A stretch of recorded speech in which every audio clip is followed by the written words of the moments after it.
السلام عليكم ورحمة الله وبركاته. نحمده ونصلي على رسوله الكريم. أما بعد، فقد قال الله تعالى: وقل ربي زدني علما. وقال رسول الله صلى الله عليه وسلم: اللهم إني أسألك علما نافعا. ډیرو قدرمنو حاضرینو، د بلخ ولایت قدرمن معاون صاحب، د معارف وزارت قدرمن رئیس صاحب، د بلخ د پوهنتون قدرمن رئیس صاحب، طلبه کرامو، علماء عظامو، د پوهنتون استادانو، حاضرینو، ډېر خوشحاله یو چې په دې قیمتي مجلس کې د تاسو سره ګډون لرو.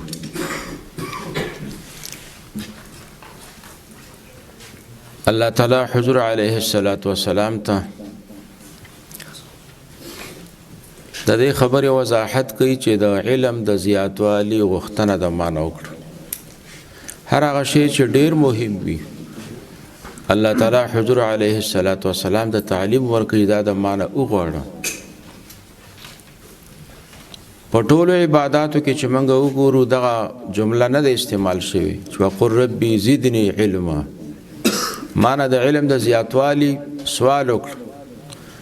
په مانځه کې، په روژه کې، په زکات کې، په حج کې، په نورو عباداتو کې دغه جمله نه د استعمال شوی.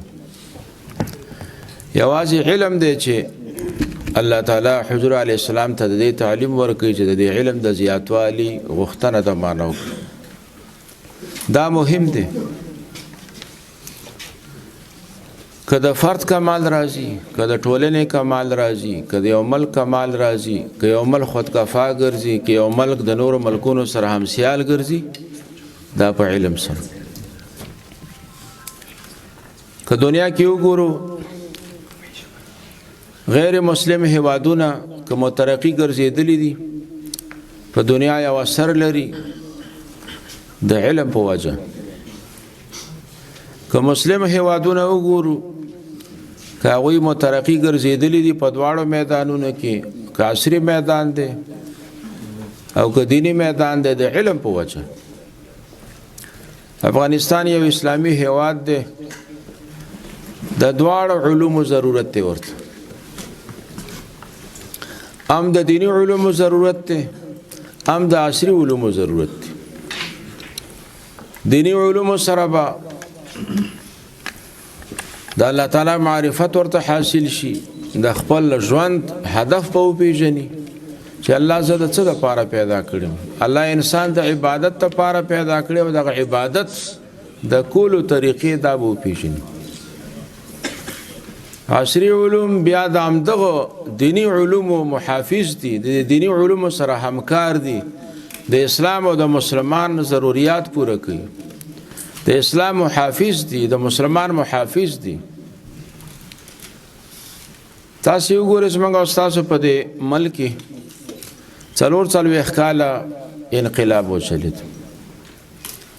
الحمدلله خلق مسلمانانو دینی مرکزونه لرل، مدارس الحمدلله خډیر، جماعتونه خډیر، خانقاګانې خډیرې، علما هم لرل، زغړر علما هم لرل. لیکن یو ظالم به چې راغی او دلته به خېټه واچوله، روسان راغله، 14 کاله وخت د موت نه وغوښتو، یو دنیا قرباني.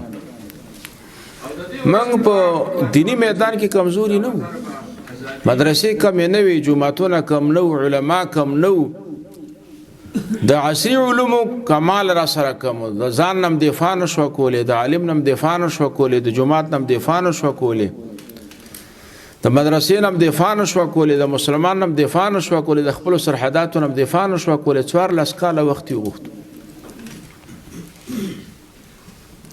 دغه اوس اشغال چې ختم شو، امریکا او د هغې متحدین راغله دې ملک ته، 20 کاله ما ته مصروف وساتلو. دینی مراکز خډیرو، علما خډیرو، دینداري خډیره وه، جماعتونه خډیرو، لیکن ما ته د دین او د اهل دینو نه دفاع نه شوه کولی. مدرسه محفوظ نه وه، جماعت محفوظ نه و، عالم محفوظ نه و، دیندار محفوظ نه و. دینداري وه د دیندارۍ مرکزونه وو، لیکن زما اوس ته عصري میدان کمزوری و. د دین او د اهل دینو نه دفاع نه شو کولی. 20 کاله وخت یې رانه واغشت. 20 کاله.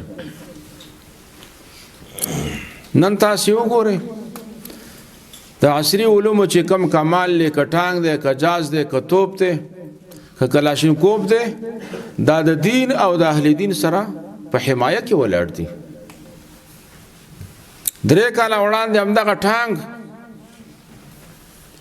ستا د دین او د اهل دینو د تخریب دپاره استعمالي ده، لیکن نن هماغه ټانک ستا د دین او د اهل دین د حمایې دپاره استعمالېږي. 3 کاله وړاندې همدغه وسایل د دې ولس په ضد استعمالي ده، نن همدغه وسایل د دې ولس په حمایه باندې او په ساتنه باندې استعمالېږي. نو که موږ په دې میدان کې زیاته توجه وکړو، په راتلونکي وخت کې به د دین او د اهل دینو نه او د دیني مراکزو نه دفاع وکړی شو. دا یو واضح حقیقت. او که نه کمزوري وو، دا دومره ډېرې مدرسې چې د دې زر چنده نورې سیوا کړې، خو چې په څنګ کې د ورسره عصري وسایل نه او د عصري علومو زور نه وي، په همدغه مدرسه به د شهید کوي، په همدې جومات به د شهید کوي، په همدې دین به د شهید کوي. هغه علم چې ستا د دین محافظي، هغه علم چې ستا د اهل دینو محافظي، هغه علم چې ستا د دینی مرکزونو محافظي، هغه علم چې ستا د سرحداتو محافظي، هغه علم چې ستا د ولس محافظي، هغه به مستحب او مباحي، هغه به واجب او فرضي. الحمدلله منګه د دینی مراکزو په توسط باندې دین دا وساتو.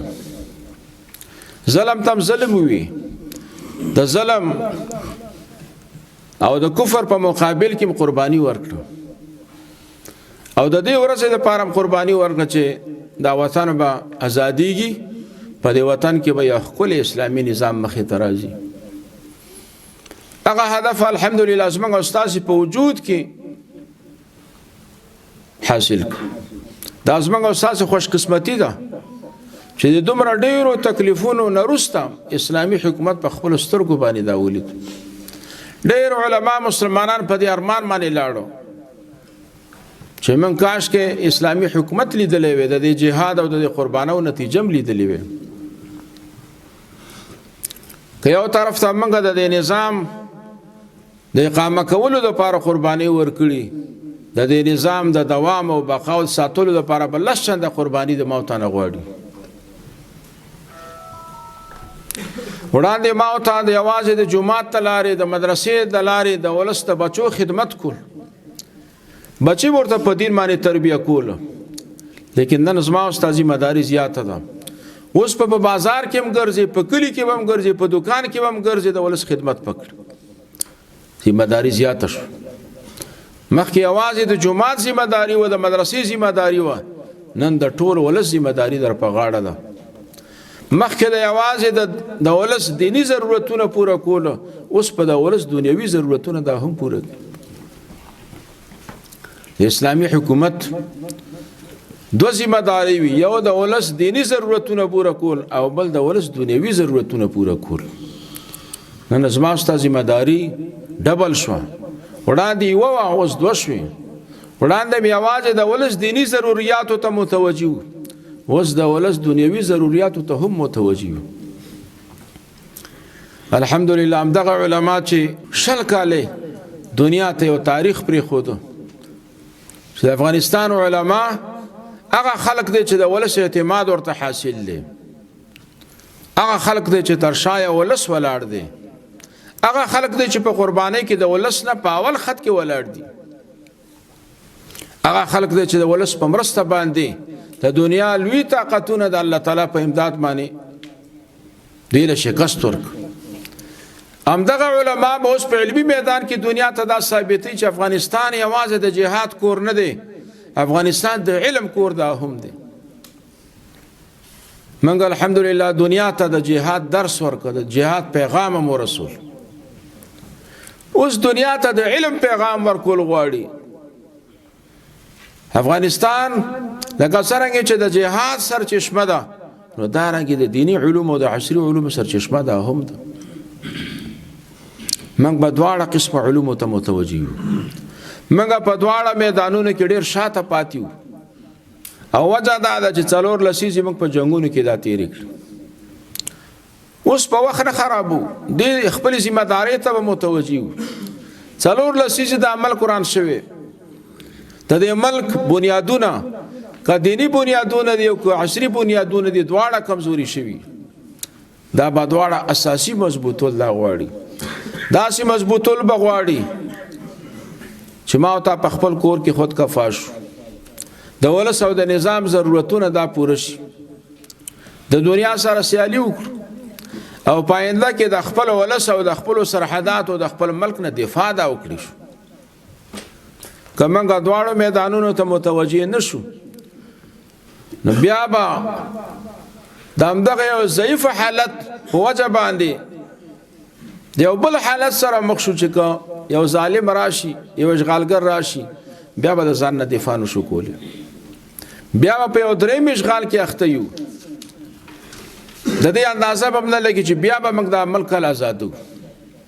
اوس فرصت لرو ډیره مهمه ده چې اوس دواړو میدانونو ته متوجه شو. الحمدلله د علماء او دغه شوق ذوق او رغبت دا د دې خبرې معنا ده او د دې خبرې دلیل دی چې زموږ علما فرصتونه نه ضایع کوي. زموږ علما ته د وخت قیمت معلوم دی.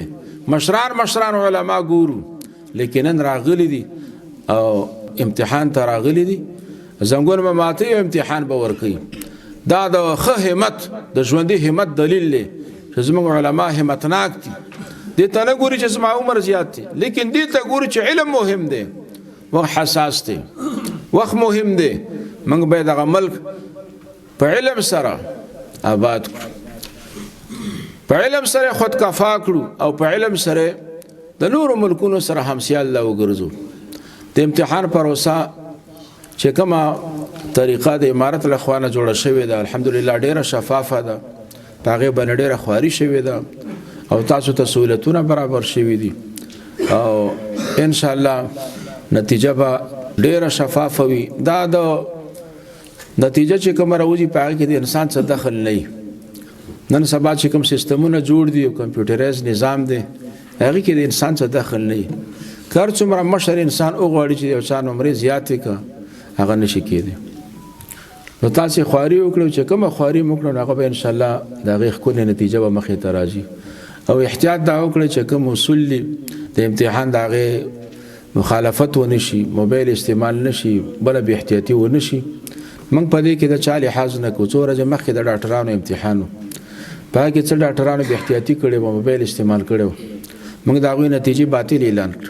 په ټول افغانستان کې وشرمېږم چې د هغه خلکو چې بې احتیاطي کړې وه نتیجه ختم. نو موږ په هغې کې د چا لحاظ نه کوو. دا د ډېر لوی امانت دی د ولس امانت دی د نظام امانت دی د اسلامي امارت اعتماد دی چې موږ یې ولس ته ورکوو چې تا خواري وکړه نو کامیابېږي. چې یو سړی خواري نه کوي او د نقل د لارې یا د نور غیر اصولو د لارې نه ځان کامیابول غواړي دې سره زموږ د اسلامي امارت اعتماد ولس ته متاثر کیږي او هغه د ځوانانو حوصله خرابېږي چې یو سړی خواري کوي بل سړی خواري نه کوي. چا خواري کړې ده خواري دواړه سره برابر دواړه به کامیابېږي. دا خو انصاف نه دی.